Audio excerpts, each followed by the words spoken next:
Do you think that's the case because it's more of a fear of failure? Is that why you think that's happening?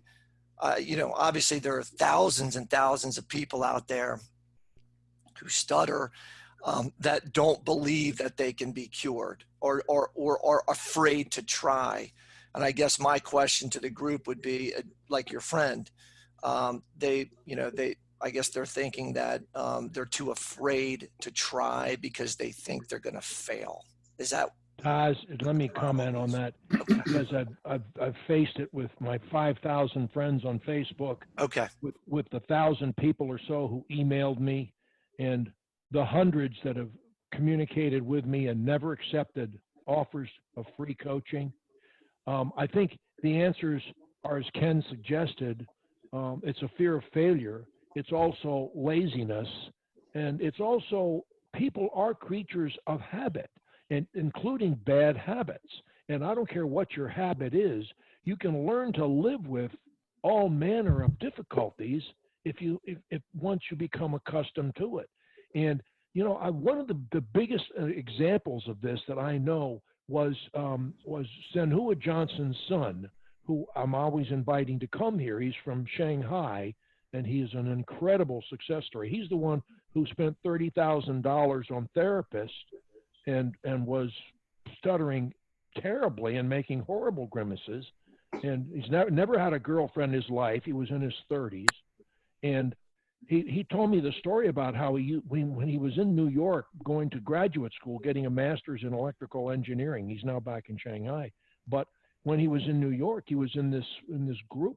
I mean, he's the one who checked himself into the emergency room of a hospital and wrote, "I cannot speak. Can you help me?" And they got him a therapist. And a year and a half later, he found me, and he was in the same shape then he was when he got the therapist. So he was in a luncheon group that met like once a week or something, and there were like a dozen people in the group, and they all stuttered. And of course, Johnson, he calls himself Johnson. It's easier. And he says he would kept going to these meetings, and his speech after he got my book, which he read many times, 5, 10 times, and then I coached him and so forth a lot, and he beat it. But as he beat it, he kept going to these luncheon meetings, and the people would hear him talking better and better at every luncheon. And so finally he started talking about my book and the cures and so forth. And he stayed with the group, but they gradually sort of excised him from the group. They began to ignore him, and he wasn't as welcome. And eventually he stopped going. But not one person in that group ever contacted me. And like Tasneem gave an example of, she ran into someone that she offered help to and they didn't get back to her. That happens to me all the time. Do you know in Bermuda, there are 60,000 people in Bermuda. Oh, there are quite a few stutterers here. There are hundreds of stutterers here, maybe 1,000 or more.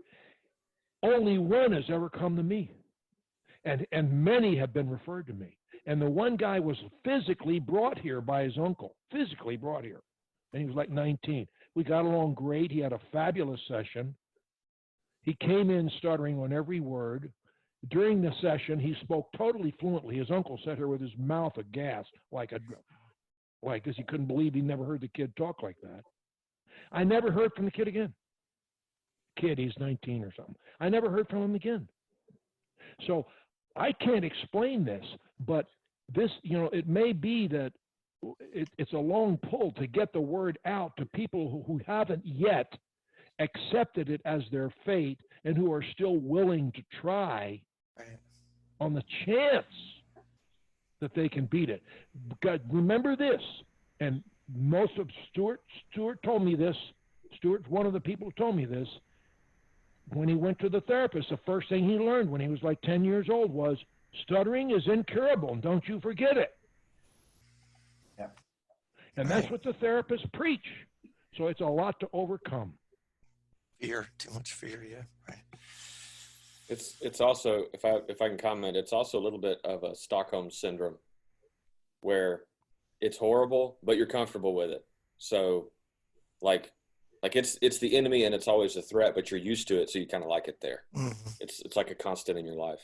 Why you get lots of people saying it's a part of them, because it would feel extremely weird if you stuttered for, in my case, 27 years and now suddenly you're fluent. So that makes a lot of sense. You're just comfortable doing something you've done your whole life. But I'll end with my favorite words. If I can say one word, anywhere, anytime, I can love to say a word, anywhere, anytime. Thanks so much for coming, all of you. Have a wonderful week.